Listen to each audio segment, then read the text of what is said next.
인사드리겠습니다. 안녕하십니까? 예, 반갑습니다. 반갑죠?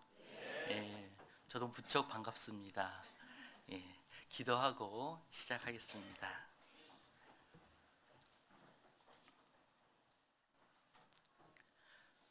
사랑과 은혜가 풍성하신 우리 주 하나님 아버지 감사합니다.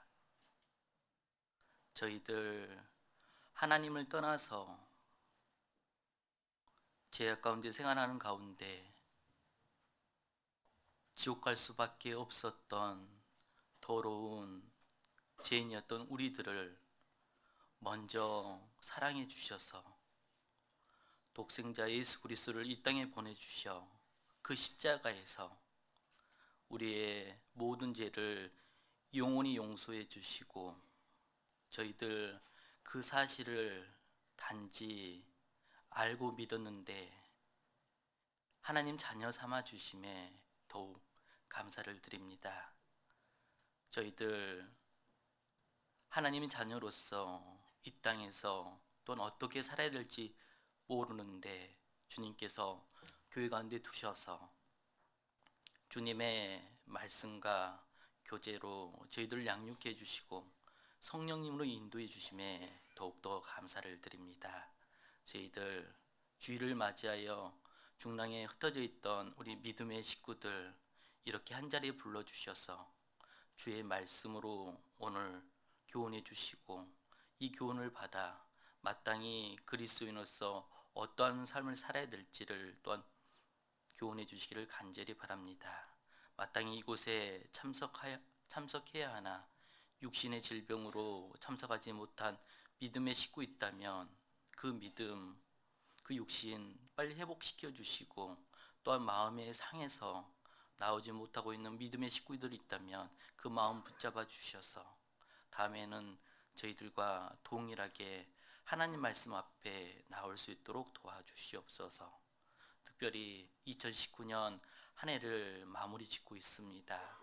하나님께서 2019년 한 해 또 지켜주셔서 저희들 이 자리 이 순간까지 있는 줄 알고 있습니다.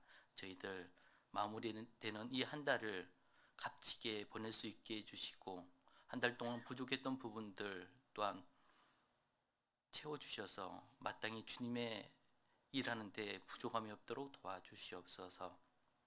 저희들 이제 말씀으로 교제를 나누고자 합니다. 주 성령께서 함께 해주시고 도와주시옵소서. 우리를 사랑하신 우리 주 예수님의 이름으로 기도합니다. 아멘. 성경 말씀 찾아보겠습니다. 요한복음 11장입니다.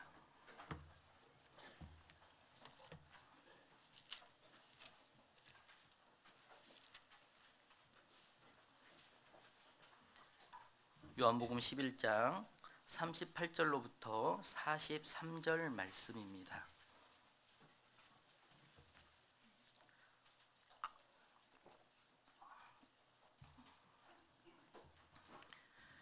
요한복음 11장 38절로부터 44절 말씀입니다. 제가 읽겠습니다. 이에 예수께서 다시 속으로 통분히 여기시며 무덤에 가시니 무덤이 굴이라 돌로 막았거늘 예수께서 가라사대 돌을 옮겨 놓으라 하시니 그 죽은 자의 누이 마르다가 가로되 주여 죽은 지가 나흘이 되었음에 벌써 냄새가 나나이다. 예수께서 가라사대 내 말이 내가 믿으면 하나님의 영광을 보리라 하지 아니하였느냐 하신대 돌을 옮겨 놓으니 예수께서 눈을 들어 우러러 보시고 가라사대 아버지여 내 말을 들으신 것을 감사나이다. 항상 내 말을 들으시는 줄을 내가 알았나이다. 그러나 이 말씀 하옵는 것은 둘러선 무리를 위함이니 곧 아버지께서 나를 보내신 것을 죄로 믿게 하려 함이니이다.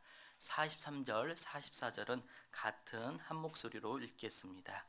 이 말씀을 하시고 큰 소리로 나사로야 나오라 부르시니 죽은 자가 수족을 배로 동인 채로 나오는데 그 얼굴은 수건에 쌓였더라. 예수께서 가라사대 프로노아 다니게 하라 하시니라. 예, 다시 한번 인사드리겠습니다. 안녕하십니까? 예, 저는 1994년도에 하나님 말씀을 처음 배웠습니다. 그때가 고등학교 시절이었습니다. 고등학교 시절에 하나님 말씀을 처음 배우고 대부분의 시간을 전라도에 있는 광주란 지역에서 신앙생활을 했습니다. 그래서 고등학교 시절을 마치고 대학교 시절 또 청년의 시기를 대부분 강주교회에서 보내게 되었습니다. 그러다가 2013년도에 또 하나님께서 말씀과 기도에 전무할 수 있는 봉사의 기회를 주셨습니다. 그래서 2013년도부터 강주교회에서 말씀과 기도로 봉사를 하다가 2016년도에 강주 하남이라는 지역으로 이동하게 되었습니다. 대부분 우리 서울 경기도 쪽에 계신 분들은 전라도 강주를 많이 안 생각하시더라고요. 보통 경기도 강주를 많이 생각하시는데 또 하남이라는 말이 또 오해를 많이 불러일으킨 것 같습니다. 광주 광역시 안에는 하남공단이라는 곳이 있습니다. 그래서 그 하남공단 앞에 저희 교회가 있어가지고 강주 하남교회로 이름이 붙여져 있습니다. 저희 강주 하남교회는 2009년 4월 1일자로 강주교회에서 자립을 했습니다. 자립할 때 한 4개, 5개 된 구역이 자립을 했어요. 저희들은 한 교구가 자립을 합니다. 대부분. 그래서 열심히 전도해서요. 올해 구역으로는 17개 구역이 있습니다. 내년엔 2개가 더 늘어나서 19개 구역이 함께 교제를 할 것 같습니다. 성인은 한 530여 명이 되고요. 아이들이 한 160여 명 있습니다. 그런데 초등부 애들이 100명이에요. 예. 초등부 애들이 엄청 많이 있습니다. 그래서 교회 전체가 젊은 교회라고 보시면 될 것 같습니다. 제가 알기로는 전국에서 이제 가장 젊은 도시하면 아마 연령이 가장 낮은 지역이 광산구라고 들었습니다.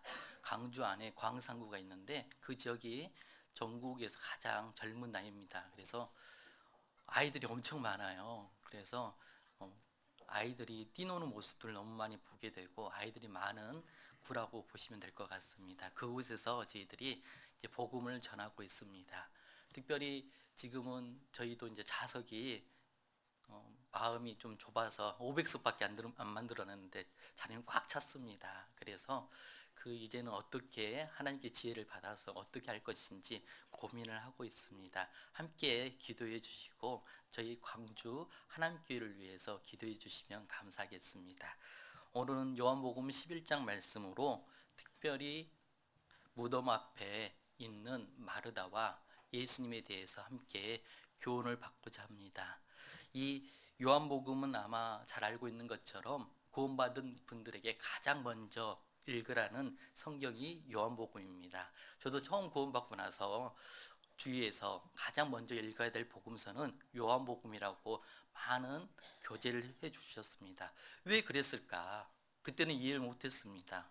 그런데 요한복음은 읽어보면 읽어볼수록 예수님이 어떠한 분인지를 너무나도 명확하게 알 수 있는 성경입니다.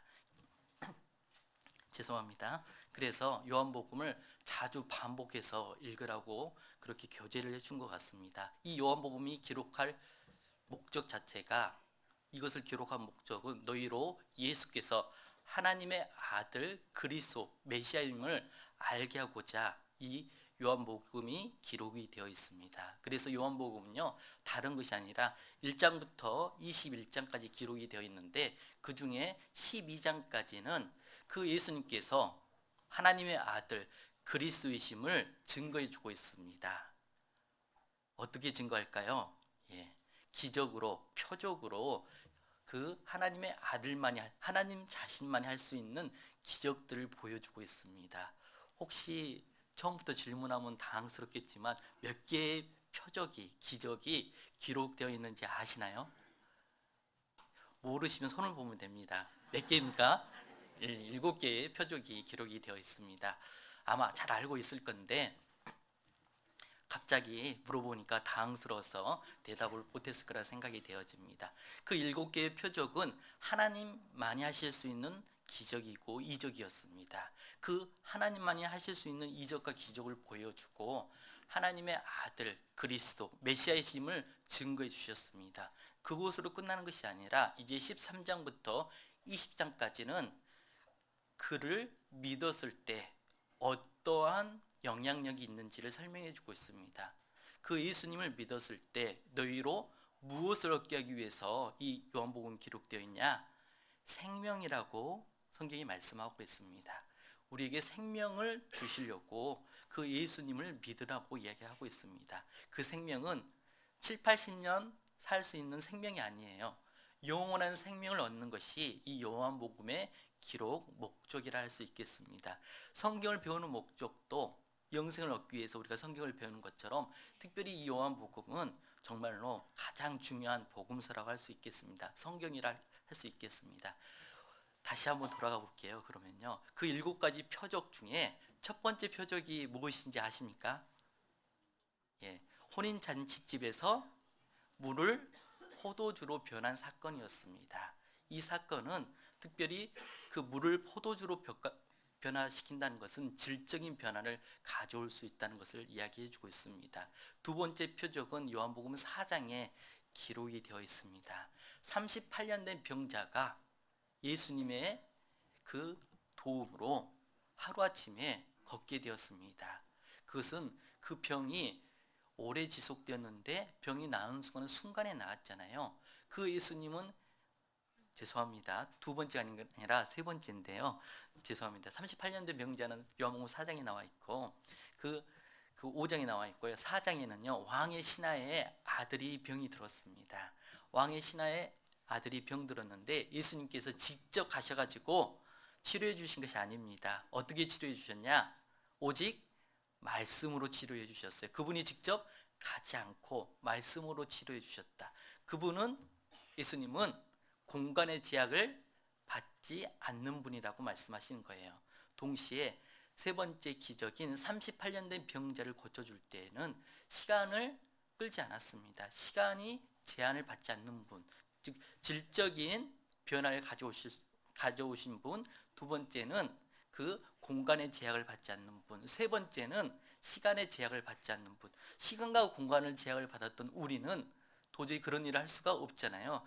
그런데 그분은 그렇게 하셨습니다. 그분이 누굴까요? 예, 하나님 자신이었습니다. 하나님 자신이 인간의 몸으로 오신 분이 예수님이셨거든요. 그 예수님을 요한복음 1장에는 말씀이 육신이 되신 분이라고 말씀하십니다. 그리고 네 번째 기적은 너무 유명한 기적인데요. 혹시 아신지 모르겠습니다.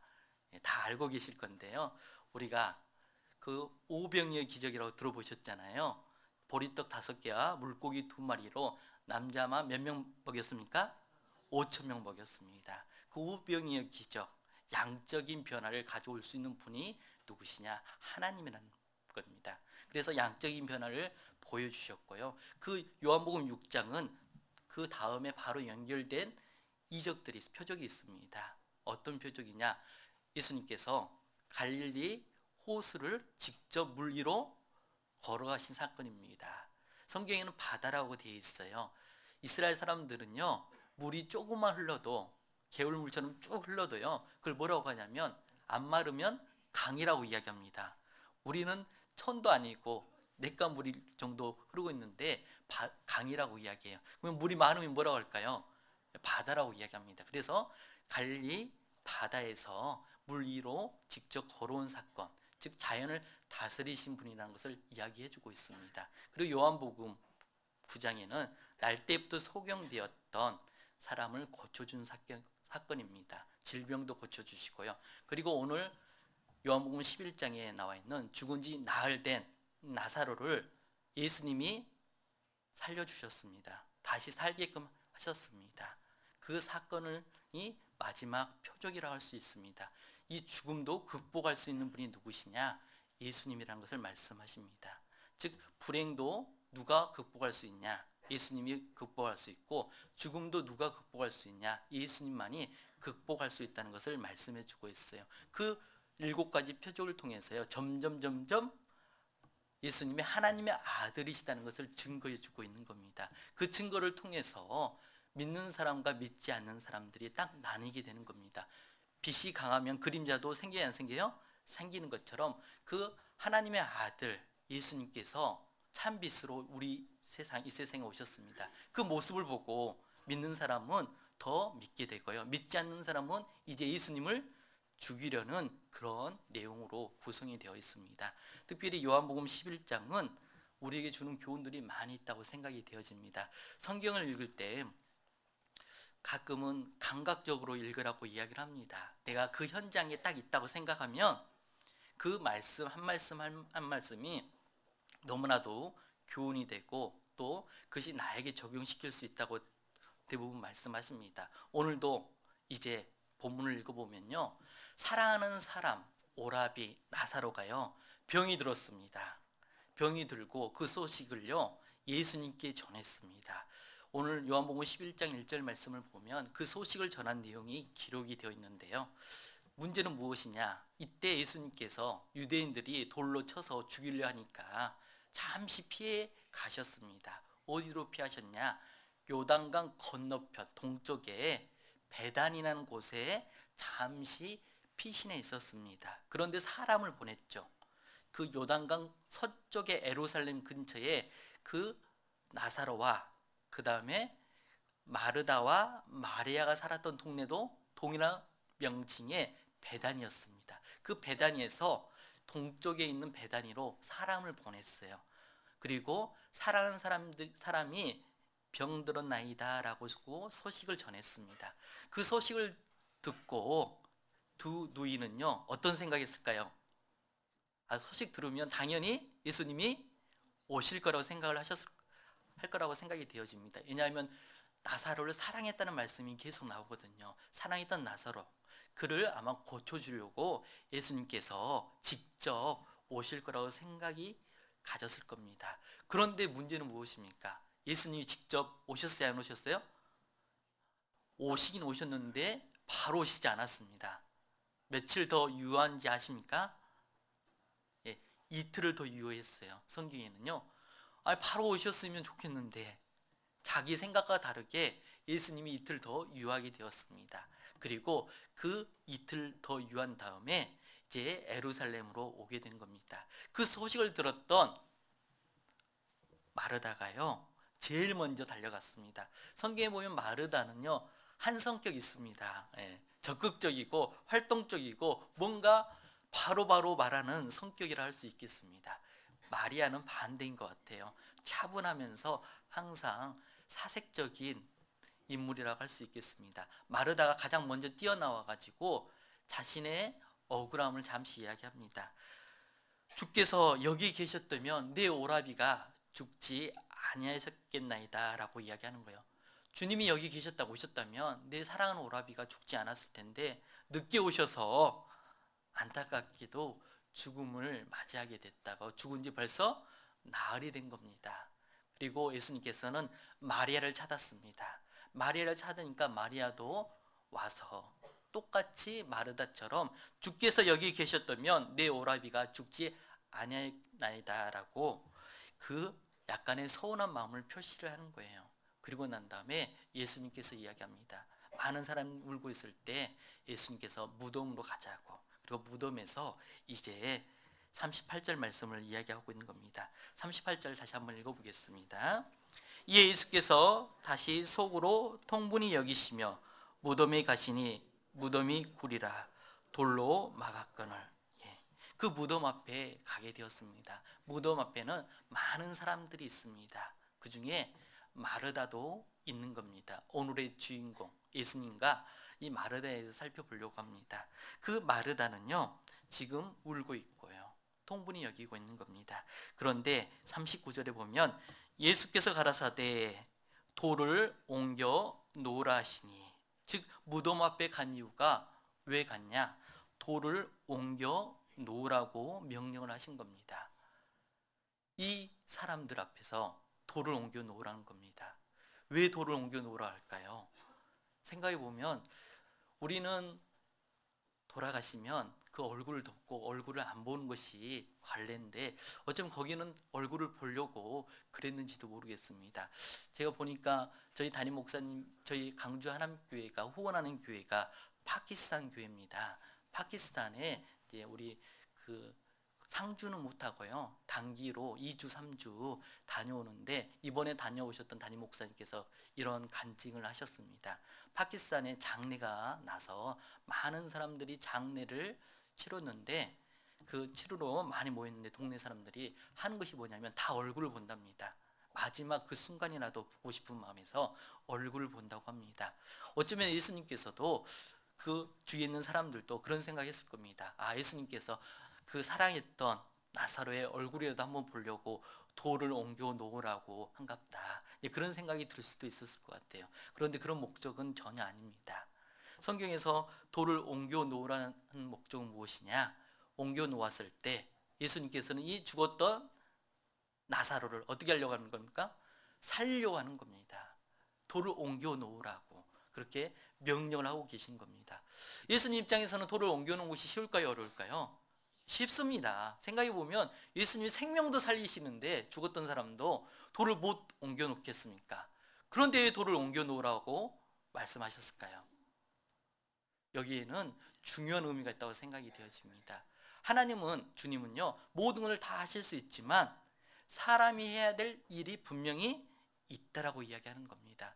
우리는 생각하기를 어쩌면 다 하나님이 해주시면 좋겠죠. 그리고 그것을 단지 아이고 하나님 다 해주시니까 팔짱 끼고 어떻게 한가 보자 라고 그 지켜보기만 하는 것이 믿음의 모습이라고 생각하시는 분들이 가끔 있습니다. 그것은 어떤 의미냐면 믿음은 절대로 우리를 가볍게 만들지 않는다고 합니다. 믿음의 삶은요, 우리를 어떻게 만들까요? 부지런하게 하고 성실한 삶을 살게 만드는 겁니다. 반드시 중요한 것은 믿음의 삶은 우리를 부지런하게 만듭니다. 우리는 가끔 이런 이야기를 할 때가 있습니다. 교제를 하다 보면 왜 자매가 하려고 하냐고, 그냥 하나님 맡기라고, 그냥 팔짱 끼고 있으면 다 된다고. 어느 정도는 그 말이 맞기도 하지만요, 한편으로는요, 그 내가 해야 될 일을 하지 않는 잘못을 범할 수가 있습니다. 겸손의 구실로 주님의 내가 해야 될 일을 하지 않을 수가 있는 겁니다. 그렇기 때문에 우리는요, 돌을 옮겨 놓는 인간의 역할이 반드시 필요하다는 것을 알 필요가 있습니다. 그리고 또 왜 돌을 옮겨 놓으라고 했냐면 우리 요한복음 잡아두시고요, 5장 말씀 한번 찾아보겠습니다.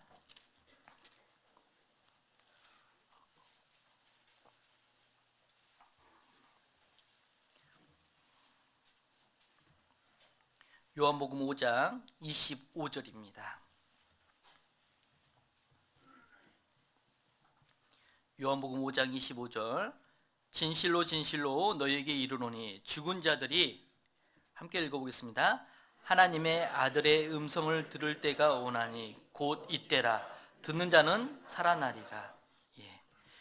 진실로 진실로 너희에게 이르노니, 죽은 자들이, 어쩌면 무덤 안에 있는 나사로는요, 영적으로 죽어있는 우리의 모습, 우리가 하나님을 떠나서 죽었던 우리의 모습으로 생각할 수가 있습니다.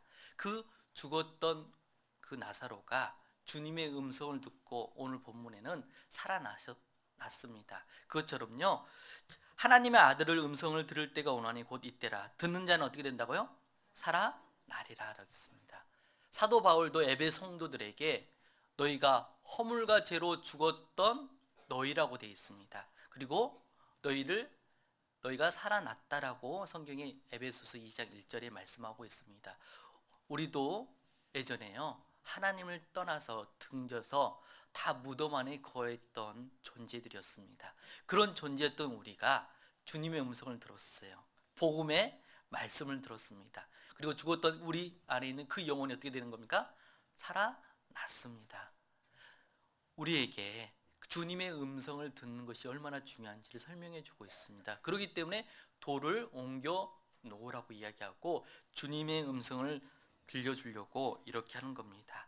그 주님의 돌을 옮기는 것, 우리는 주님의 음성을 듣고 이제 영원한 생명을 얻고 이제는 산 사람이 되어서 생활하고 있습니다. 하지만 여전히 나사로처럼 무덤 안에 있는 사람들이 있습니다. 그 무덤 안에 있는 사람들에게 어떻게 해야 될까요? 주님의 음성을 들려주면 어떻게 되는 겁니까? 살아나는 겁니다. 그런데 들려주려면 뭘 옮겨야 되는 거예요? 예, 돌을 옮겨 놓아야 되는 겁니다. 그 돌을 옮기는 것이 주님의 명령이었습니다. 주님께서 무슨 명령하십니까? 돌을 옮겨 놓으라고 명령하신 거예요. 그런데 이 돌이 가벼운 돌일까요? 무거운 돌일까요? 예, 무거운 돌입니다. 굉장히 무거운 돌입니다. 그 당시 예수님 당시의 무덤은 세 종류의 무덤이 있었다고 합니다. 첫 번째 무덤은 우리가 익숙한 땅속에 묻는 무덤이에요. 그들은 이스라엘 사람들은 잘 흔한 무덤은 아니었습니다. 하지만 누가복음에 보면 그 무덤은 평토장이라고 합니다. 아래, 그래서 보이지 않는 무덤. 그래서 평토장에 무덤이 있었고요. 두 번째 무덤은 어떤 거냐? 예수님이 묻혔던 무덤입니다. 그 바위에 돌을 깨서 자연스러운 바위 동굴이 생기잖아요.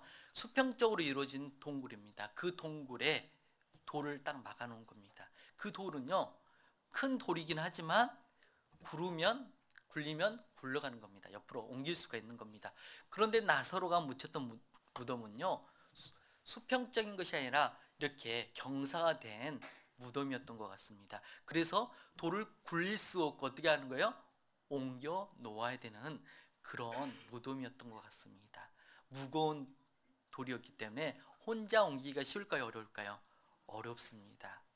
어쩌면 우리 주위에는요, 나사로처럼 무덤 안에 있는데 큰 돌로 막혀 있는 사람들이 있습니다.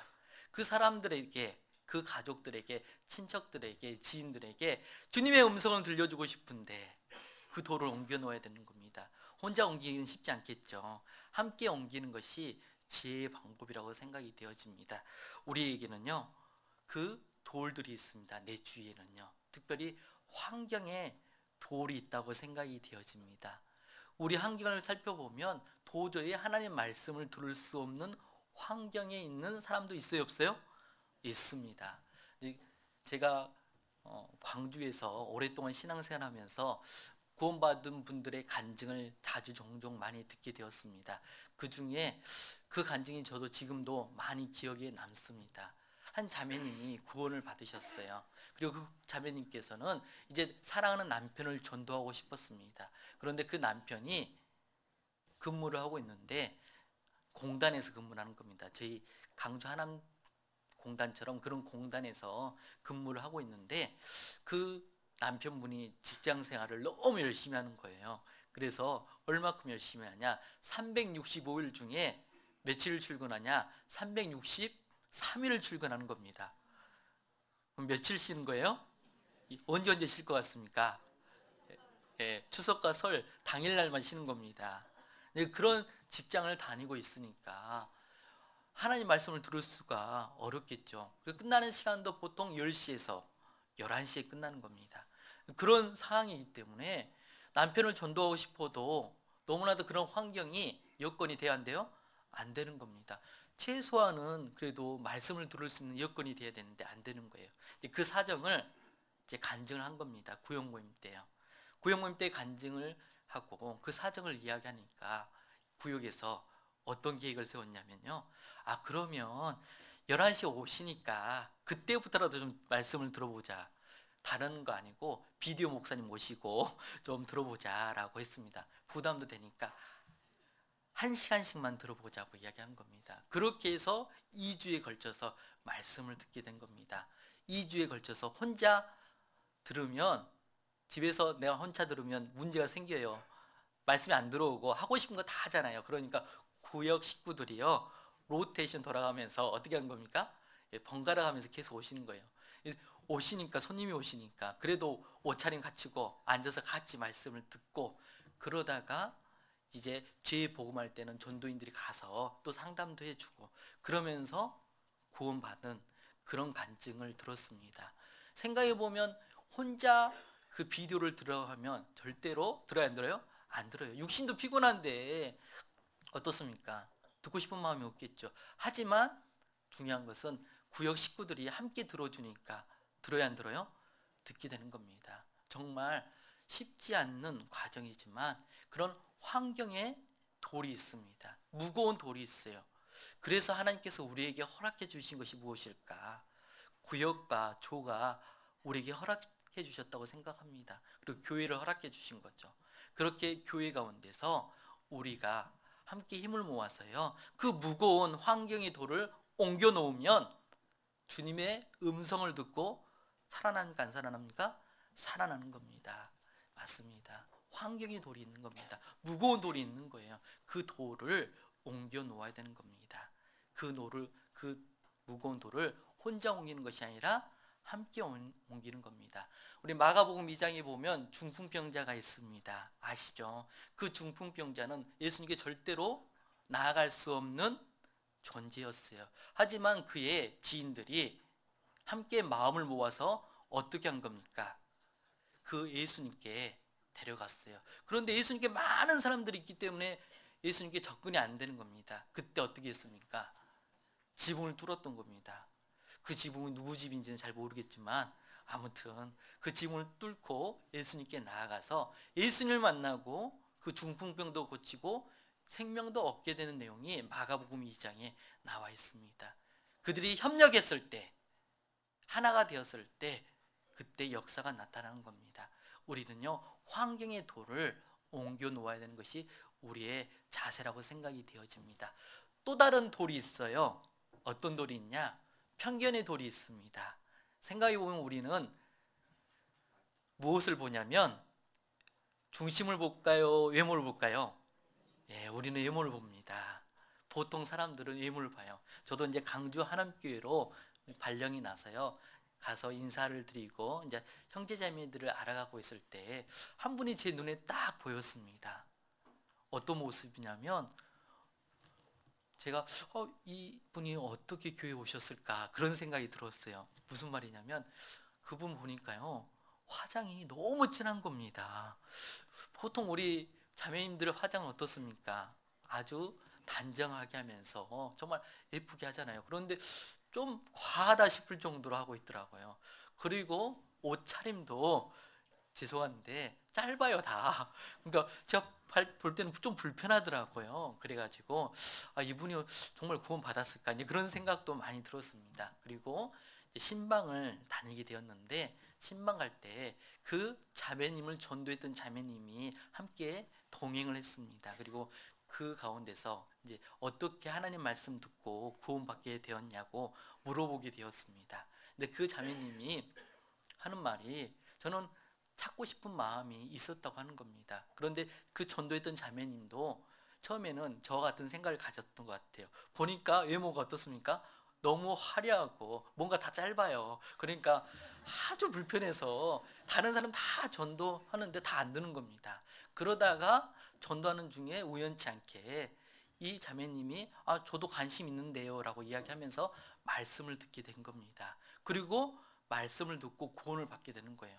그러니까 그 자매님한테 물어봤습니다. 아니, 그렇게 왜 관심이 있었냐고. 그러니까 어렸을 때부터 하나님 찾고 싶은 마음이 있었는데 그 마음 때문에 그 찾고 싶었지만 진정 찾지 못하다가 우연찮게 듣는 가운데 저도 들어볼게요 라는 말을 하고 말씀을 듣게 된 겁니다. 그래서 구원을 받게 된 거예요. 자매님 직업은 궁금하죠? 메이크업 하시는 자매님이었어요. 그랬으니까 화장도 진하고 뭔가 좀 다르더라고요. 그런데 그 자매님을 봤을 때 제 생각으로도요, 너무나도 관심이 없겠다는 생각을 했습니다. 세상에만 푹 빠져 있고 세상의 그 화려함만 추구하는 분이라고 생각이 들었어요, 솔직히요. 그런데 그 중심에는 누굴 찾고 있었던 겁니까? 하나님을요. 우리는 편견의 돌을 가지고 있는 것 같아요. 나름대로 우리는 판단합니다. 이분은 하나님 말씀에 관심이 있다 없다? 있다고. 이분은 아마 세상이 즐거워서 세상에만 관심이 있다라고 이야기합니다. 그런데 우리는 편견의 돌을 옮겨 놓아야 되는 겁니다. 우리는 듣든지 아니 듣든지 말씀을 전하는 것이 우리의 역할이라고 생각이 되어집니다. 그 역할을 해야 될 거라고 생각이 되어져요. 편견의 돌이 있습니다. 어떻게 옮겨야 될까요? 부지런히 성실하게 옮겨야 되는 겁니다. 우리가 해야 될 일은 무엇입니까? 주님이 명령하셨던 것처럼 부지런하게 성실하게 돌을 옮겨 놓는 것이 우리의 할 일입니다. 그 돌은 무거운 돌이고요. 그리고 환경의 돌이며 동시에 편견의 돌입니다. 그 돌을 옮기는 것이 주님께서 우리에게 명령하신 겁니다. 우리가 해야 될 일인 그 일이에요. 살리는 것은 누가 하시는 겁니까? 하나님께서, 주님께서 하시는 겁니다. 이스라엘 백성들이 홍해 바다를 이집트에서 애굽에 종살이 하다가 홍해 앞바다까지 걸어갔습니다. 그리고 그 홍해 바다를 갈라주신 분이 누굽니까? 하나님이세요. 걸어가기까지 누가 해야 되는 겁니까? 이스라엘 백성들이 해야 되는 거예요. 거기까지 안 가고 알아서 다 해결해 주세요. 그러면 안 되는 겁니다.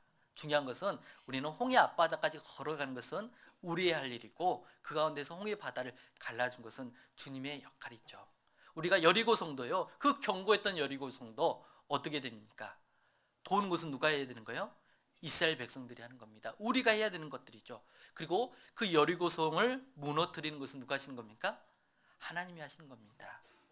우리는요, 해야 될 일이 있습니다. 무거운 돌, 환경의 돌, 편견의 돌을 옮겨놓은 것, 부지런히 옮겨야 되는 겁니다. 이것은 내가 해야 되는 거고요. 그 마음을 무너뜨리고 가르는 것은 누가 하실까요? 주님이 하시는 겁니다. 주님의 때에 그 홍해 바다를 가른 것처럼 그 마음도 갈라주고요. 또 그 견고했던 여리고성도 결국 하나님의 시간에 무너뜨리는 겁니다. 저희 강주 하남교회에서 항상 모두의 때에 새롭게 구원받으신 분들의 간증을 항상 한두 분씩 선정해서 듣고 있습니다.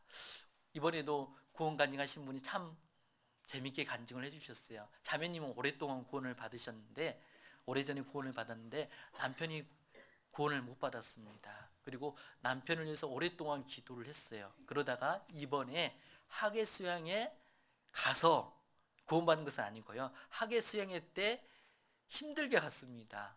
3교대 하는 직장이었는데요, 3교대가 2교대 하는 직장이었습니다. 기아 자동차 다니는 형제, 이제는 형제님이시는데, 이제 그 주간 근무 끝나고 와서 잠시 눈 붙여서 학예수양에 올라갔던 겁니다.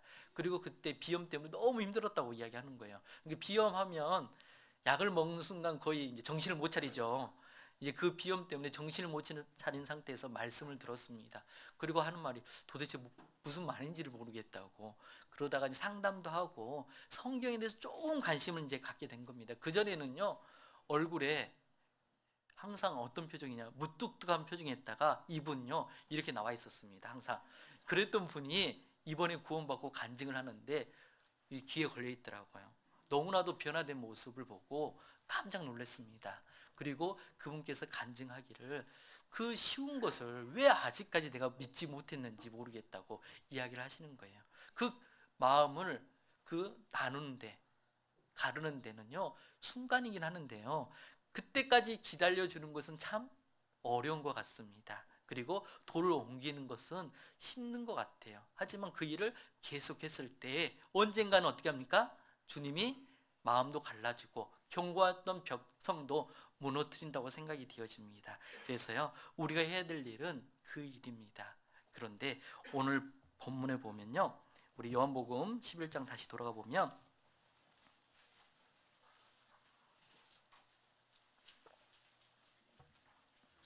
39절에 마르다의 반응이 나옵니다.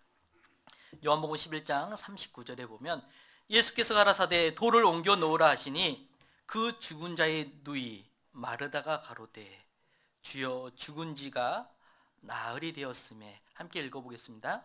벌써 냄새가 나나이다.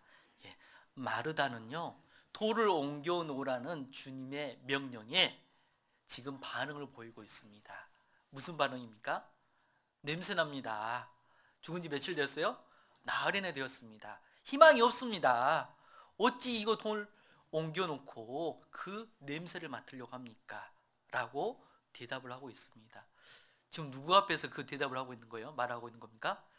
전능하신 하나님이 인간의 모습으로 오신 그 주님 앞에 이 이야기를 하고 있는 겁니다. 어쩌면 마르다처럼 우리도요, 오랜 시간 무덤 안에 있는 분들, 즉 영적으로 죽어 있는 사람들을 오랫동안 보다 보면요, 그 돌을 옮겨놓은 곳이 쉽지 않다고 포기하고 싶은 마음이 있습니다. 그럴까요, 안 그럴까요? 예, 그렇습니다. 낙담의 마음을 가질 수가 있습니다. 낙담의 냄새를 맡고 있을 수 있고, 실망의 냄새를 맡을 수가 있고요, 인간적인 냄새를 맡을 수가 있습니다. 마르다도요, 냄새를 맡았어요. 벌써 냄새가 나나이다. 절망의 냄새를 맡았습니다. 안 됩니다. 포기하십시오. 뭘 하려고 합니까? 어쩌면 우리가 이런 냄새는요, 누구한테 가장 많이 느끼냐면 가까운 사람한테 많이 느낍니다. 오랫동안 하나님 말씀을 배척했던 사람, 오랫동안 말씀은 관심이 없던 가족들, 친척들, 그런 분들한테 이런 인간적인 냄새가 나요, 안 나요? 납니다. 저희 작년에 구원받았던 저희 하남교회 자매님이 한 분 계십니다. 그 자매님은 가톨릭 신자예요. 집안 자체가요. 전체가 다 가톨릭입니다. 양가가요. 그러다가 말씀을 구역 식구들 조에 있는 자매님들이 일주일에 한 번씩 비디오로 계속 듣게 해줬어요. 그러고 마음이 열려서 대전도 집회 때 구원을 받게 되었습니다. 그리고 구원받고 나서 아주 조심스럽게 다녔어요. 왜? 가톨릭 집안이니까. 그러다가 우연치 않게 딸이 소식지, 우리 교회 소식지를 탁상에 놨던데 그걸 본 겁니다. 그리고 엄마한테 이야기하는 거예요. 엄마, 교회 다녀? 그 이야기를 딱 하게 된 겁니다. 그래서 그렇게 해서 교회 다닌 것이 알려지게 된 거예요, 집안에서요. 그런데 딸이 이제 대학생, 이 20살에서 25살 사이인데요. 그런데 이제 그 소식지를 보고 인터넷 검색을 시작한 겁니다. 열심히 검색을 했어요. 서치를 해서 보니까 마크랑 우리 것들을 보니까 좋은 내용이 안 나오잖아요. 그래서 마음에서 이제 엄마 거기 다니면 안 된다고. 여기는 세상에서도 다 손가락질하는 교회라고 막 계속 이야기하는 겁니다. 그래서 이제 그때부터 이제 어려움이 생기고 집안에서 분란이 생겼습니다. 그런 분란 가운데 있을 때 어떻게 쓰는 전도해 보려고요. 대전도 집회 때 그러면 나는 내가 잘 모르니까 너가 그래도 똑똑하니까 한번 들어보자. 그래서 첫 번째 딸하고 두 번째 딸을 초대를 해서 말씀을 듣게 했습니다. 그런데 딱 선입견에 딱 있어 버리니까요. 말씀이 들어가요, 안 들어가요? 전혀 안 들어간 겁니다. 첫 번째 딸은 너무 극단적인 예를 가지고 설명한다고 여기는 그러면서 하루 듣고 가버렸습니다.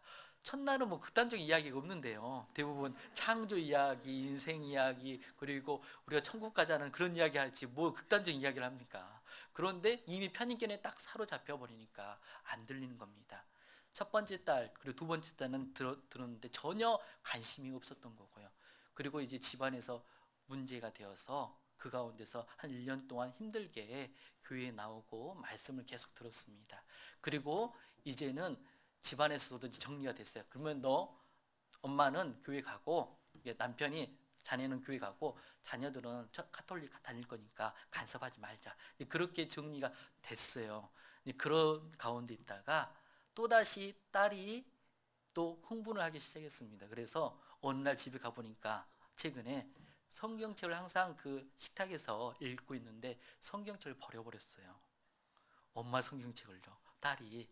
그리고 그 버렸던 이유가 무엇이냐? 딸이 카톨릭을 다니고 있는데 갑자기 물어봤답니다. 엄마한테. 엄마 나 태어난 날씨가 어떻게 되냐고, 날짜가 어떻게 되냐고, 시간이 어떻게 되냐고. 그러니까 엄마 입장에서 좀 왜 이것을 알려고 하지? 처음에는 알려주려고 찾아보고 있는데 갑자기 뜬금없이 생각이 났습니다. 혹시 너 전 보려고 하냐고 하니까 그런다고. 아니 하나님 믿는 애가 무슨 또 전 보려고 하냐고. 그러면서 대판 싸우게 되는 거예요. 대판 싸우고 난 다음에 그 다음날 성경책을 버리고요. 그리고 자매님들이 또 이제 요즘 한참 김장김치 담아서 드리잖아요. 좀 한 조각씩 드시라고 그래서 한 통을 모 자매님이 주셨어요. 그래서 냉장고에 딱 넣어놨는데 딸이 그것도 어떻게 했을 것 같습니까? 버려버렸어요. 예, 그렇게 돼버리니까 너무너무 힘들게 된 겁니다. 얼마나 냄새가 어떤 냄새가 나겠어요? 악취가 나겠죠. 그 딸을 맡아보면 맡아볼수록 모두의 때 간증을 해주신 겁니다. 그런 어려움들, 그런 악취 같은 냄새를 맡게 되면 우리는 어떤 생각이 되어지냐? 포기하고 싶은 마음이 드는 거예요. 마르다도 그랬습니다. 마르다도 이 절망의 냄새를, 이 인간적인 냄새를 맡다 보니 너무나도 낙담이 되었던 겁니다. 그래서 마르다는 이렇게 얘기하죠. 마르다가 가로되 주여 죽은 지가 나흘이 되었음에 벌써 냄새가 나나이다 라고 이야기하는 겁니다. 마르다는요 절망의 냄새를 맡고 있습니다.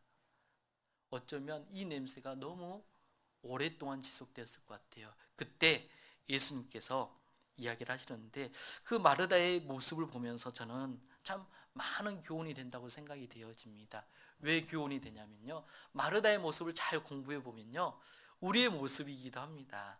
마르다는요 예수님께서 예루살렘에 다시 돌아왔을 때 가장 먼저 뛰어갔던 여인이 마르다예요. 그리고 마르다는요 무슨 말을 했냐면 너무나도 놀라운 그 말씀, 그 이야기를 합니다. 그래서 우리 요한복음 11장에 보면요 21절에 보면 마르다가 예수께 여짜오되 주께서 여기 계셨다면 내 오라비가 죽지 아니하였겠나이다. 그러나 나는 이제라도 주께서 무엇을 하든지 하나님께 구하는 것을 하나님이 주실 줄을 아나이다. 예수께서 가라사대 내 오라비가 다시 어떻게 된다고 됐습니까? 살리라. 그리고 마르다는요 대답을 합니다. 27절에 보면 가로되 주여 그러하여다 주는 그리스도시요 세상에 오시는 하나님의 아들이신 줄을 내가 믿나이다. 즉 다시 살 거고 다시 살아날 거라는 것을 믿는다고 이야기하는 겁니다.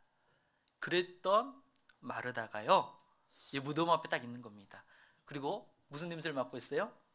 절망의 냄새, 썩은 냄새를 맡고 있는 겁니다. 그 냄새를 맡다 보니까 포기가 되어버린 거예요. 한 손에는 하나님을 믿고 열심히 살겠습니다 해놓고 또 한 손에서는 절망의 모습을 보이고 있는 겁니다. 우리는 가끔 그러죠. 간증할 때 하나님이 정말 해주실 것을 믿고 저는 기다리겠습니다. 믿음의 간증을 할 때가 있습니다. 또 한편으로는 어떻게 해요? 절망의 간증을 할 때가 있는 것이 사실인 것 같습니다. 우리는 마르다처럼 그 연약한 모습을 볼 때가 많이 있어요. 그 연약한 모습을 볼 때 우리는 어떻습니까? 그 모습이 우리의 모습이라고 생각이 되어집니다. 그 가운데 있을 때 예수님께서 이제 말씀을 해주신대요. 그 마르다의 마음을 붙잡아주고 교정해 주는데요 40절 말씀입니다. 요한복음 11장 40절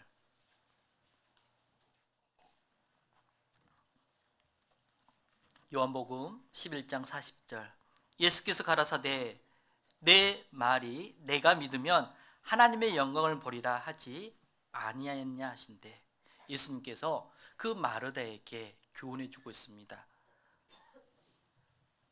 내 말을 믿는다면 무엇을 본다고요? 하나님의 영광을 본다고 하지 않았느냐. 그런데 너는 지금 내 말을 믿고 있다 안 믿고 있다?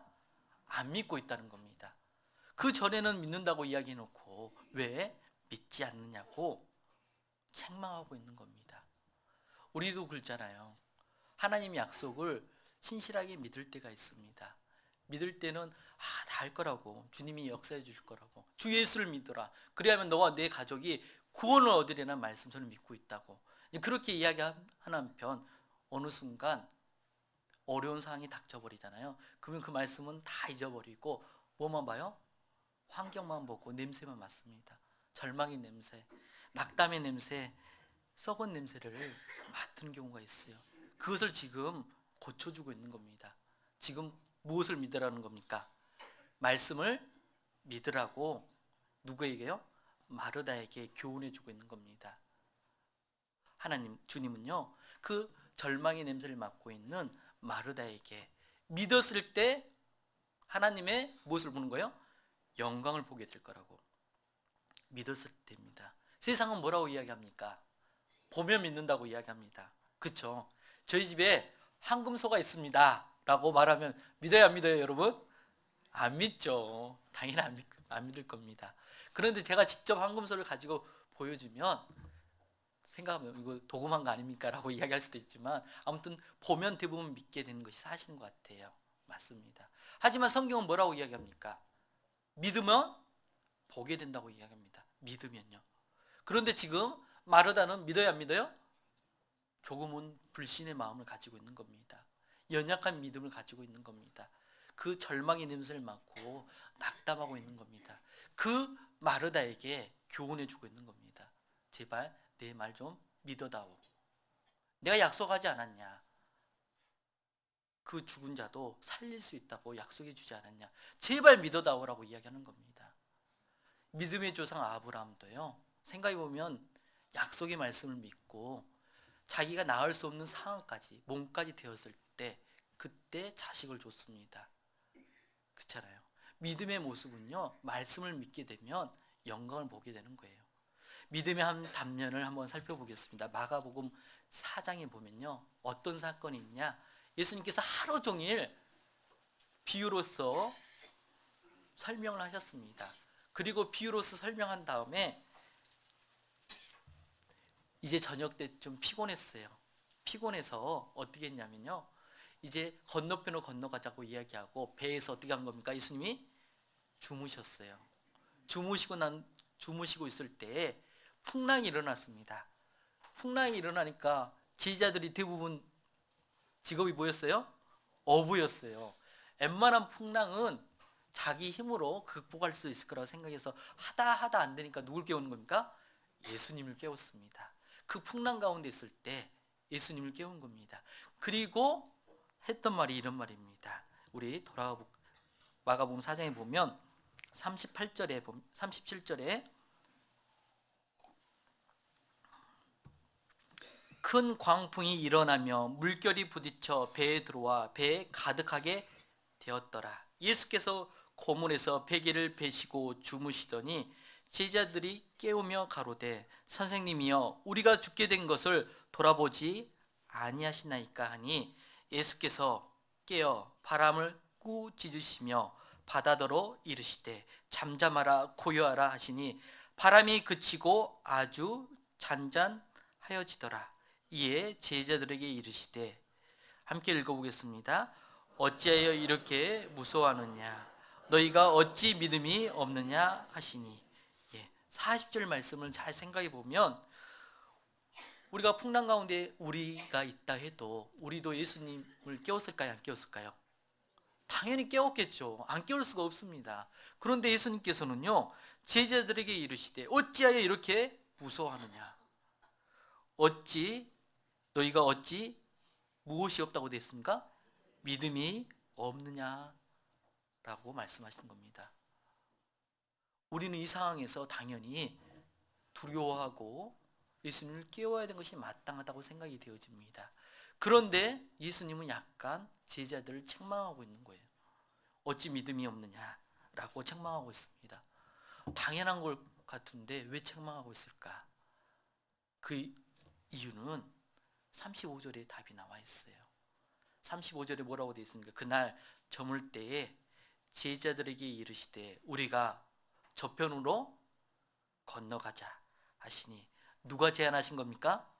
예수님입니다.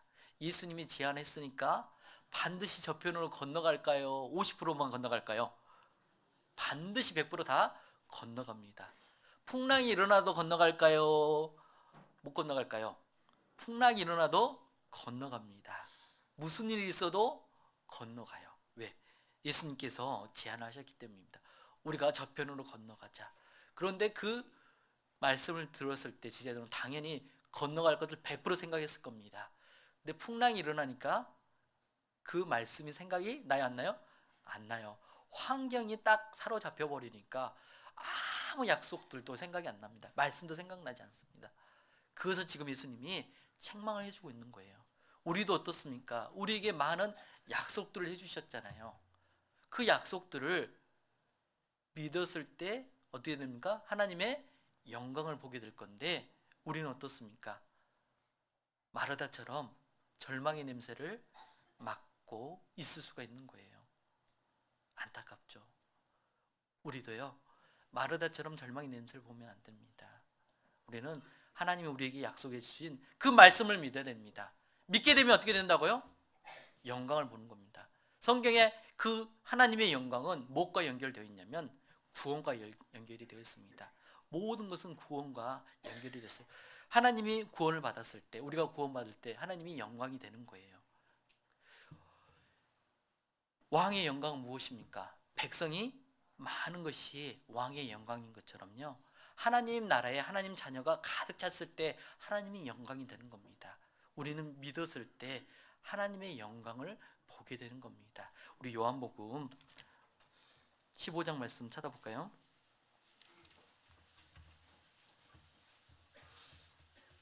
(15장) 8절 말씀입니다.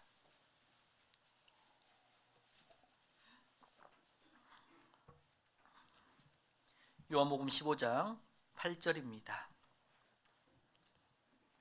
함께 읽어보겠습니다. 너희가 가시를 많이 맺으면 내 아버지께서 영광을 받으실 것이요 너희가 내 제자가 되리라. 예. 가시를 많이 맺으면 내 아버지께서 무엇을 받는다고요? 영광을 받는 겁니다. 이 요한복음 15장에는요 포도나무 가지 비유가 있습니다. 포도나무에 가지가 붙어 있어야지만 열매를 맺는 겁니다. 그래서 요한복음 15장을 잘 읽어보면 과실이라는 단어가 계속 반복되는 겁니다. 8번 반복되는데요, 특별히 이 과실이라는 단어는 결국은 우리가 외적인 열매와 내적인 열매를 이야기하고 있습니다. 외적인 열매가 무엇입니까? 나를 통해서 새로운 영혼들이 태어나는 것을 열매라고 볼 수가 있는 거예요. 그 열매가 많으면 내 아버지께서 무엇을 받는 겁니까? 영광을 받는 겁니다. 마르다에게 이야기하고 있습니다. 제발 내 말 좀 믿어다오. 그러면 너는 누구의 영광을 볼 거라고요? 하나님의 영광. 죽었던 그 영혼이 살아날 수 있는 놀라운 하나님의 영광을 보게 될 건데 제발 내 말 좀 믿어다오라고 이야기하고 있습니다. 우리는 어떻습니까? 우리는 환경 때문에 하나님의 말씀을 가끔은 밀어버리고 그 환경만 보고 있지 않습니까? 상황만 보고 있지 않습니까? 그 무덤 안에 있는 사람들의 썩은 냄새를 맡으면서 절망하고 있지 않습니까? 하나님께서 말씀하십니다. 내가 너희들에게 약속해 준 말씀이 얼마나 많은지 모르냐. 그 말씀은 제발 믿어다오라고 이야기하고 있습니다. 그래서 마르다는요 그 반응을 보인 것 같아요. 그래서 보시면 다시 본문으로 돌아와 보면 11장에 보면 41절입니다. 40절 41절 예수께서 가라사대 내 말이 내가 믿으면 하나님의 영광을 보리라 하지 아니하였느냐 하신데 돌을 어떻게 했어요? 옮겨 놓으니. 예, 드디어 돌을 옮겨 놓았습니다.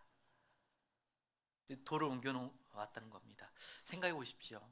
이 돌을 옮겨 놓으면 더 냄새가 많이 날까요, 안 날까요? 더 많이 납니다. 어떻습니까? 말씀 앞으로 초대하게 되면요 냄새가 더 나야 안 나요? 납니다. 인간적인 냄새가 더 많이 납니다. 이 사람이 말씀 안 듣고 눈만 딱 감고 있는 겁니다. 그럴 때 더 우라통이 터지고요 답답하기도 하고, 아니 좀 왔으면 조금이라도 귀를 기울이고 말씀을 들었으면 좋겠는데 너무나도 절망한 상황의 모습들을 발견하게 됩니다. 그럴 때 우리는 어떻게 해야 됩니까? 예수님께서는 어떻게 하셨을까요?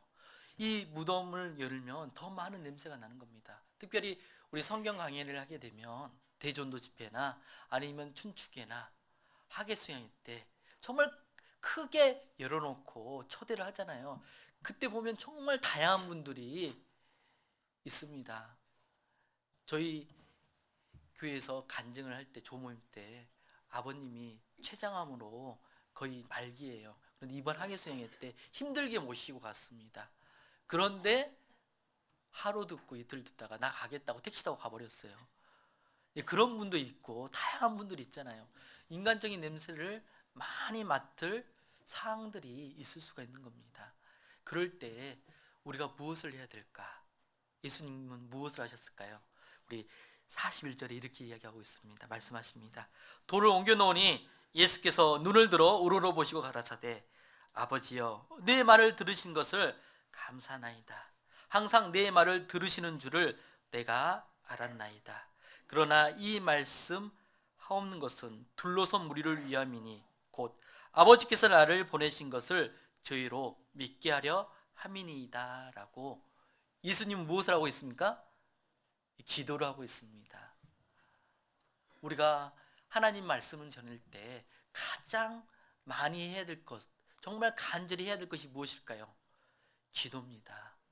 하나님 말씀이 전해지는 그 순간에 우리는 다른 생각하지 말고요, 정말 간절히 기도를 해야 된다는 것을 지금 마르다에게 가르쳐 주고 있고 또 우리에게 교훈해 주고 있습니다. 근데 예수님의 기도는요, 우리의 기도하고는 조금은 차이가 있는 것 같습니다. 우리의 기도는 어떻습니까? 가끔은 뭐 주시고 뭐 주시고 뭐 주시고 어쩌면 다고다고 하는 그런 기도가 많다라고 생각이 되어집니다. 어느 순간 내 기도를 살펴보니 뭐 해주시고요, 이것도 해주시고 저것도 해주시고 그런 기도가 주를 이룬다고 생각이 되었습니다. 그런데 예수님의 기도는요, 하늘 우러러 보시고 겸손의 모습으로 아버지여 내 말을 들으신 것을 감사하나이다, 감사의 기도였고요, 그리고 확신의 기도였습니다. 항상 내 말을 들으신 줄을 내가 알았나이다 라고. 그리고 그러나 이 말씀하는 것은 둘러선 무리를 위함이니, 자기 자신을 위한 기도도 중요하지만 타인을 위한 기도를 하고 있는 겁니다. 예수님은 항상 내 온대로 마옵시고 아버지 뜻대로, 그런 기도를 하셨던 거예요. 우리의 기도와 예수님의 기도에는요, 큰 차이가 있다는 것을 발견하게 됩니다. 마르다가 그 썩은 냄새를 맡고 절망의 냄새를 맡고 있을 때 우리에게, 우리 삶 가운데서도 절망하고 낙담하고 이 죽어가고 있는 이 영혼을 볼 때 슬퍼하고 있을 때, 그때 주님이 우리에게 주는 교훈이라고 생각이 되어집니다. 우리는 하나님의 말씀의 약속의 말씀을 믿고 그리고 그 가운데서 기도하는 것이 필요하다고 생각이 되어집니다. 그렇게 되었을 때 놀라운 역사가 나타나는 거예요. 그리고 이제 43절 말씀에 이 말씀을 하시고 함께 읽어보겠습니다. 큰 소리로 나사로야 나오라 부르시니. 예수님께서 나사로를 불렀습니다. 어떻게 불렀습니까? 작은 소리 불렀어요? 왜 큰 소리 불렀을까요? 예수님은요, 그 옷자락만 만져도 능력이 나타나요, 안 나타나요? 나타나신 분입니다. 그런 분께서 왜 큰 소리로 불렀을까요? 거기에는요, 예수님의 마음이 담겨져 있습니다. 생각해 보십시오. 나의 사랑하는 자녀가, 이제 4살밖에 안 된 자녀가 놀이터에서 놀고 있어요. 공놀이를 하고 있습니다. 그런데 그 공이 그만 도로가로 가버렸어요. 그런 저쪽에서 5톤 트럭이 달려오고 있습니다. 여러분 어떻게 외치겠습니까? 작은 목소리에 외칠까요? 아주 큰 소리로 정말 간절한 마음으로 외칠 겁니다. 분명히 예수님은 작은 목소리로 외쳐도요, 나사로는 살아서 나올 겁니다. 그런데 큰 소리로 나사로야 나오라고 말씀하신 겁니다. 그 큰 소리 안에는요, 그 예수님의 마음이 담겨져 있어요. 우리가 무덤 안에 있는 그 사람을 건지려면 어떤 마음을 가져야 될까요? 예수님 같은 마음을 가져야 됩니다. 간절한 마음이 있어야 되는 겁니다. 이 영혼 그대로 간다면 어떻게 됩니까? 영원한 지옥이 있다는 것을 알고 있을 때 그냥 대충 부르겠습니까? 그 간절한 마음이 필요한 거예요. 그 간절한 마음으로 솔직히 여기 계신 분들을 다 불러주셨습니다. 그리고 불러주셨고 우리가 그 가운데서 응답을 한 겁니다. 그래서 새 생명이 태어나서 새 생명 가운데 생활하고 있는 겁니다. 지금도 부르고 있습니다. 뭘로 부르고 있을까요? 복음으로 부르고 있어요. 시편 50편 말씀 찾아보겠습니다.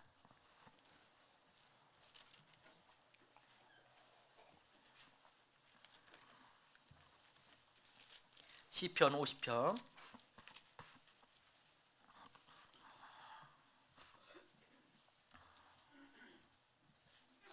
시편 50편 1절입니다. 전능하신 자 하나님 여호와께서 말씀하사, 함께 읽어보겠습니다. 해 돋는 데서부터 진데까지 세상을 부르셨도다.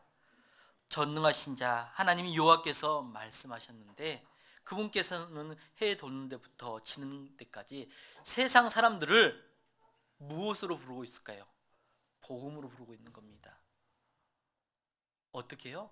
큰 소리로 외치면서 복음으로 부르고 있습니다. 이 우주 만물을 만들어 놓고, 이 우주 만물은 그냥 저절로 된 것이 아니라 나의 흔적이 담겨져 있다. 잘 봐봐라. 이것이 저절로 생길 수 있겠냐? 나의 작품이다. 내가 이 세상을 만들었다. 그러니 나에게 돌아오라고.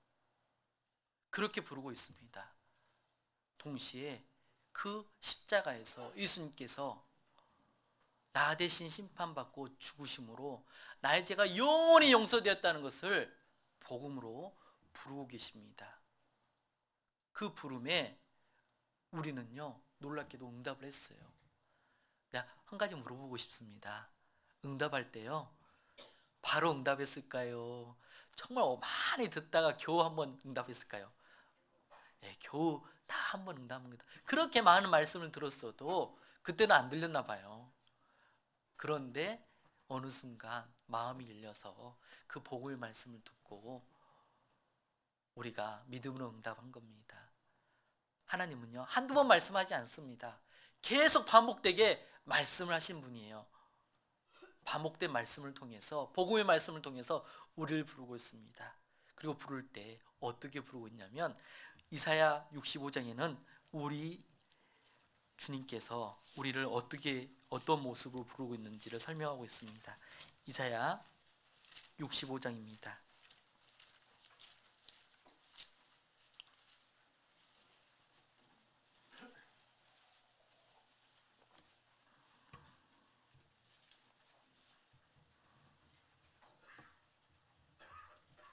이사야 65장 1절 2절입니다.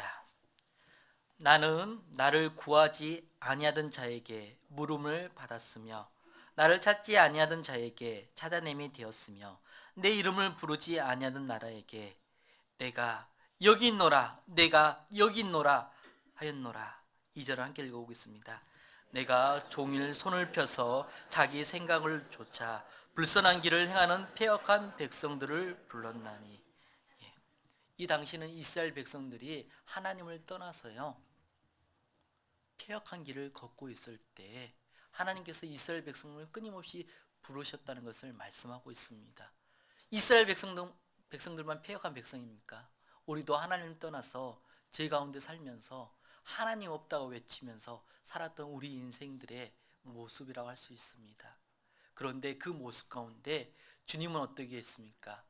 내가 여기 있다. 내가 여기 있다. 이 모든 것은 저절로 생긴 것이 아니라 내가 만들었다. 그리고 그것을 더 자세히 설명해 주고자 우리에게 성경을 주셨습니다. 성경을 통해서 내가 확실히 계시다는 것, 하나님이 살아 계시다는 것을 증거해 주셨습니다.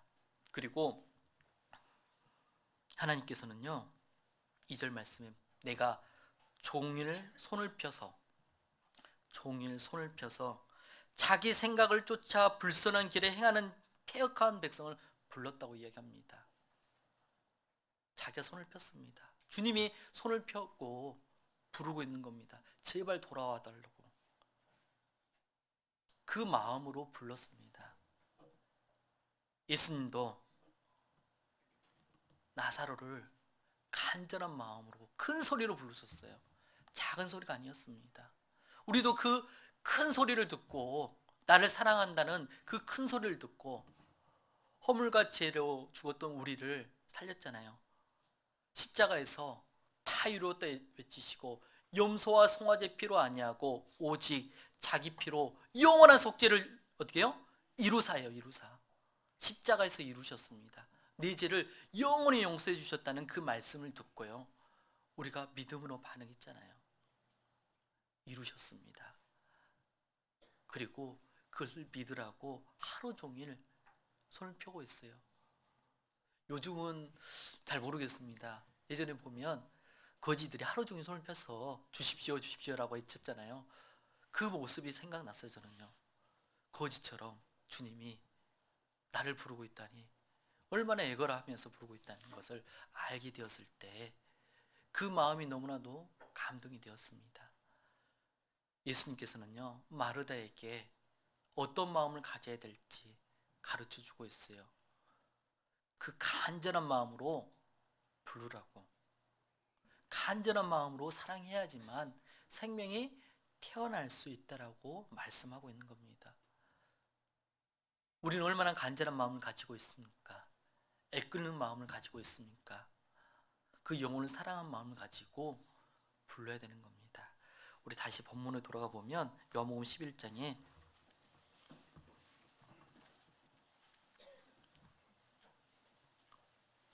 요한복음 11장 43절입니다.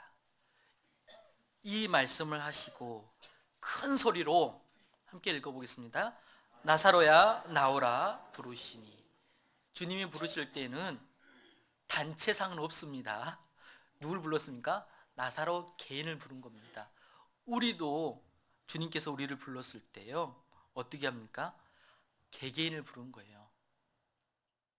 우리 중랑교회 나오세요 해서 다 구원받는 것이 아니라 개개인을 부른 겁니다. 나사로, 그 이름을 딱 불러서 이렇게 구원을 받게 하는 겁니다. 뽕나무 위에 올라갔던 누구였습니까? 삭개오를 예수님이 직접 이름을 불러서 부르는 것처럼요, 우리 각자의 이름을 불러서 구원시켜 주신 겁니다.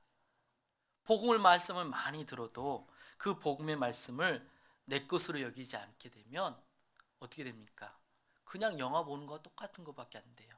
그런데 우리 죄와 우리 불법을, 저희 죄와 저희 불법을 내가 하나님이 다시 기억한다, 기억지 않으신다? 기억지 않으신다는 그 말씀이, 내 죄와 내 불법을 하나님께서 다시 기억지 않으신구나 라는 것을 내 개인으로 적용시켰을 때 우리가 구원을 받았잖아요. 그것처럼요, 우리는요, 그 간절한 마음으로 한 개개인을 불쌍히 여기는 마음을 가져야 돼요.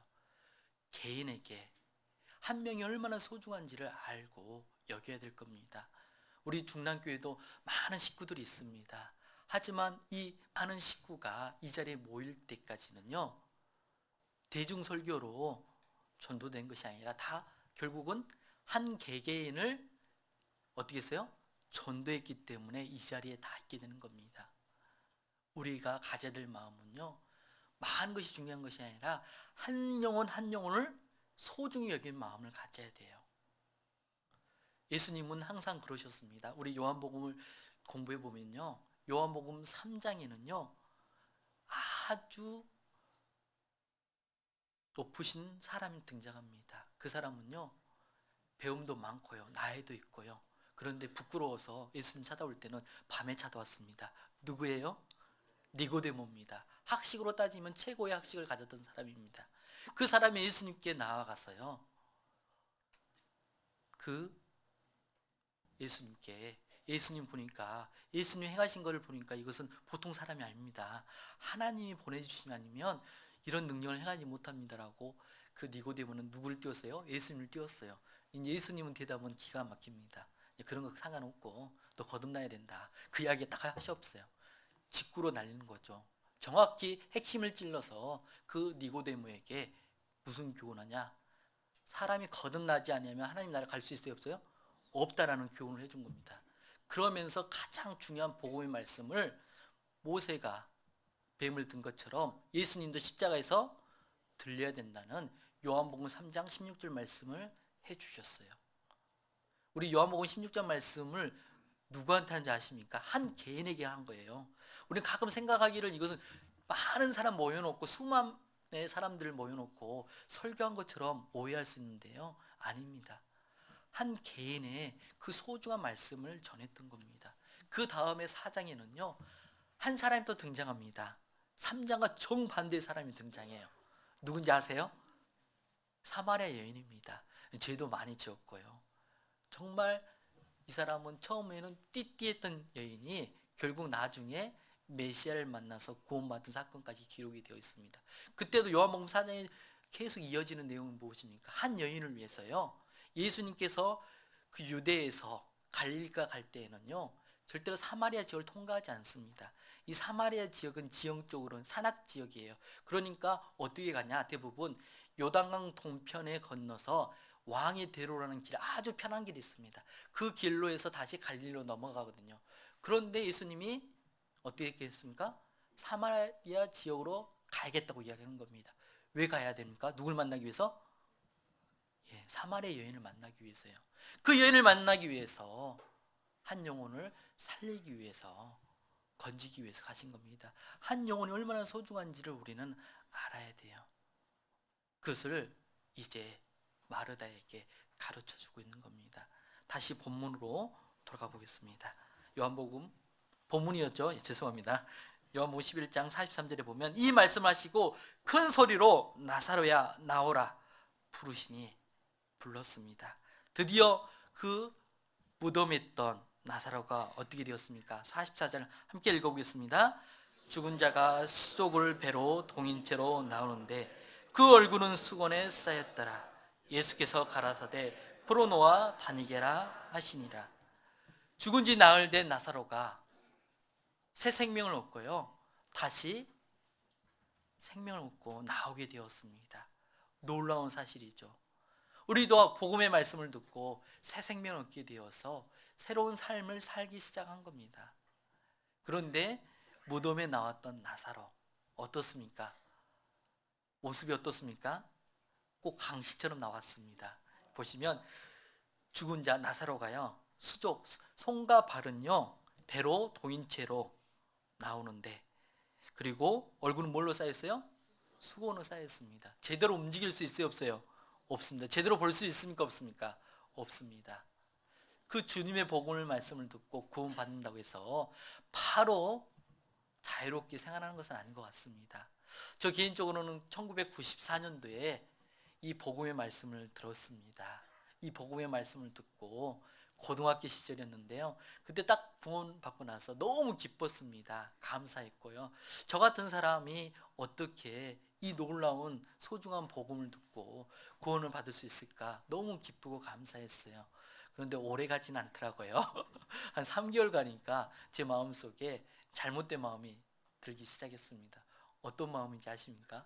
우리 여기 청년들 많이 계시는데요, 저는 딱 구원받고 나서 3개월 동안 너무 기뻤는데 말씀 들어보니까요, 하지 말고 하지 말고 하지 말고 하지 말아야 할 것이 많다는 것을 알게 되었습니다. 그리고 속으로 어떤 생각이 들었냐면, 잘못된 생각입니다. 아, 내가 좀 나중에 구원받을 걸. 너무 구원받아도 너무 빨리 받았다는 생각을 많이 했어요. 아니, 좀 대학교라도 좀 캠퍼스 좀 누리면서 좀 그 다음에 좀 구원을 받았으면 얼마나 좋았을까, 그런 생각이 솔직히 들었습니다. 잘못된 생각이잖아요. 근데 그 잘못된 마음을 누가 붙잡아 줬을까요?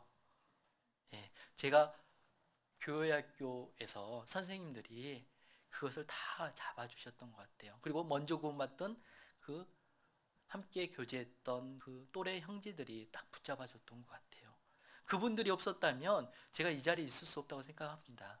그 마음이 있다는 말은 세상으로 향하고 싶은 마음이 있다는 말이에요.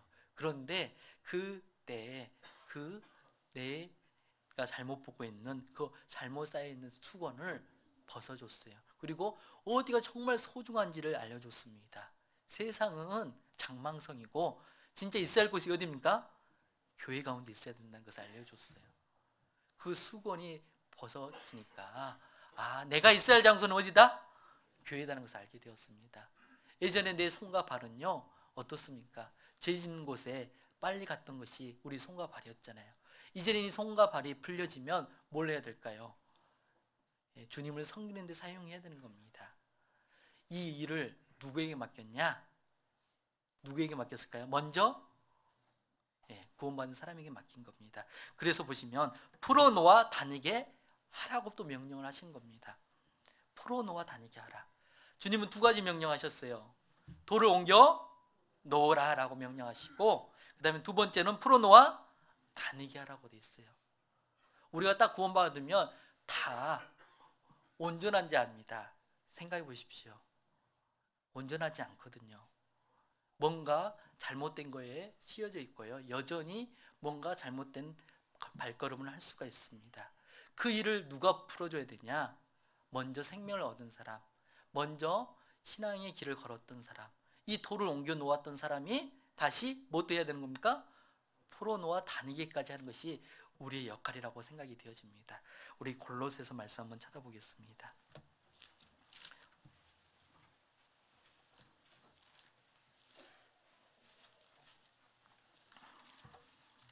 골로새서 1장입니다. 28절 29절입니다.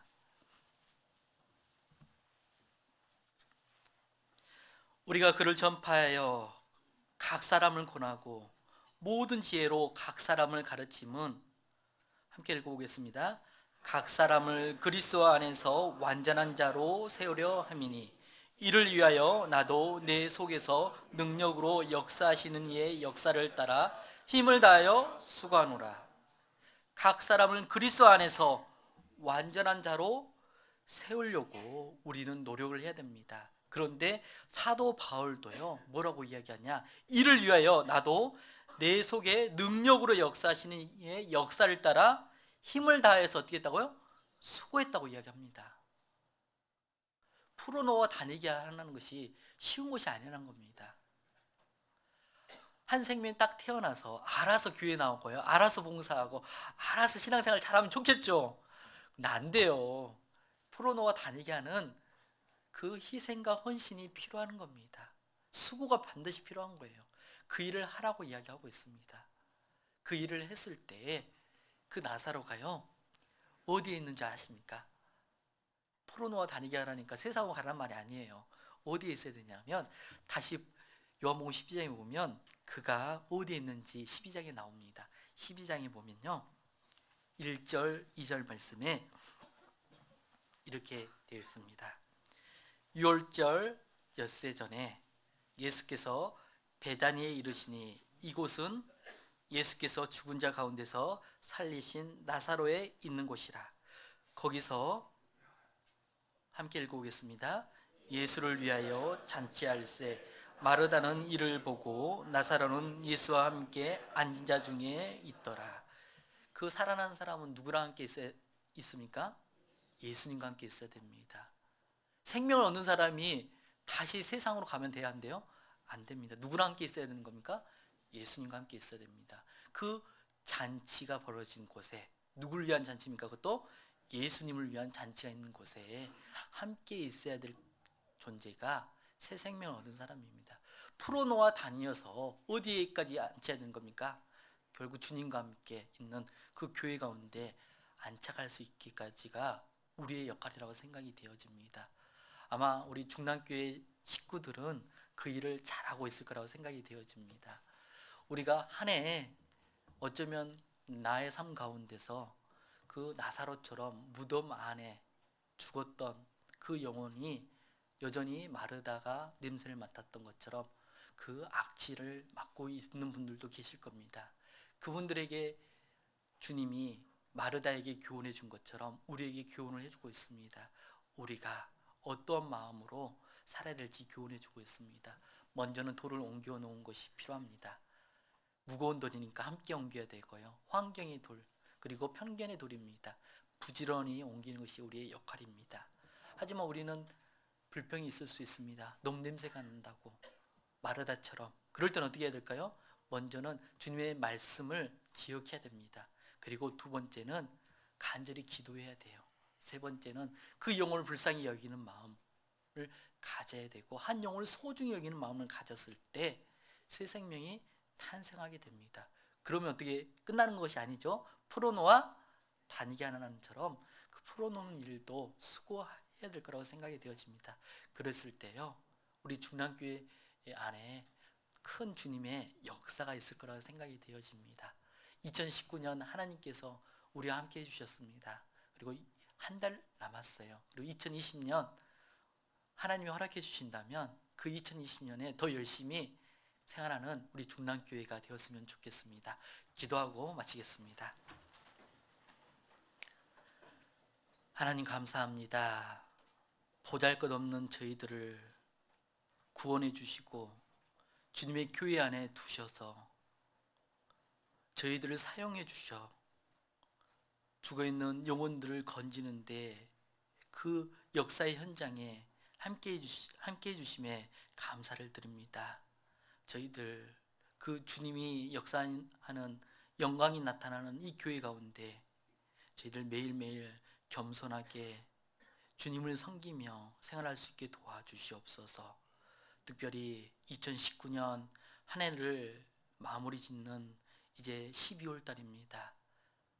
이 12월 달을 정말 헛되이 보내지 않고 주 안에서 열심을 품고 보낼 수 있게 해주시고 2020년을 계획하는 또 한 달이 될 수 있기를 간절히 바랍니다. 저희 삶 가운데 마땅히 버려야 될 것들 버리게 해주시고, 마땅히 삶 가운데 강구해야 될 것들 강구하게 해주시고, 마땅히 주님 앞에 드려야 될 것들이 있다면 드릴 수 있도록 도와주시옵소서. 이제 오후 시간에 모든 일정 또한 주성님께서도 함께 해주시고 도와주시옵소서. 우리를 사랑하신 우리 주 예수님의 이름으로 기도합니다. 아멘.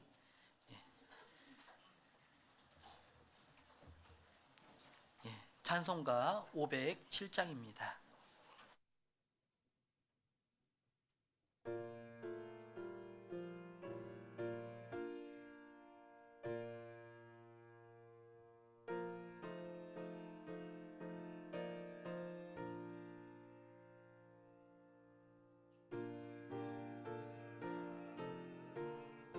받는 자 그 맘에 평강이 찾아오면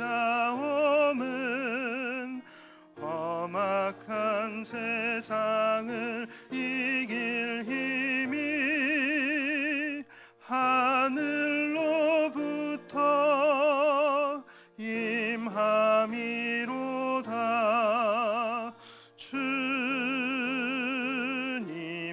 마음 본받아 살면서 그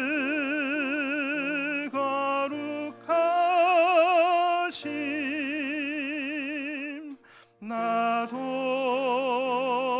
이루리. 주 모습 내 눈에 안 보이며 그 음성 내 귀에 안 들려도 내 영혼 날마다 주를 만나 신령한 말씀 늘 배우도다.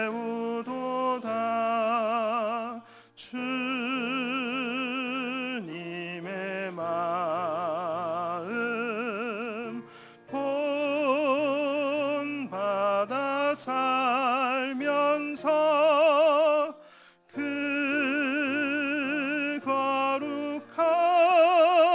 거룩하심 나도 이루리. 가는 즐거움하여도 내 맘에 불평이 없어짐은 십자가 고난을 이겨내신 주님의 마음 본받음이라. 주님의 마음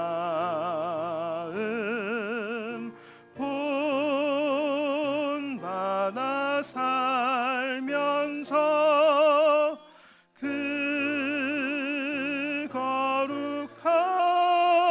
거룩하심 나도 이루리. 주 예수 세상에 다시 오실 그날엔 무성도 변화하여 주님의 빛나는 그 영상을 다 함께 보며 주 찬양하리 주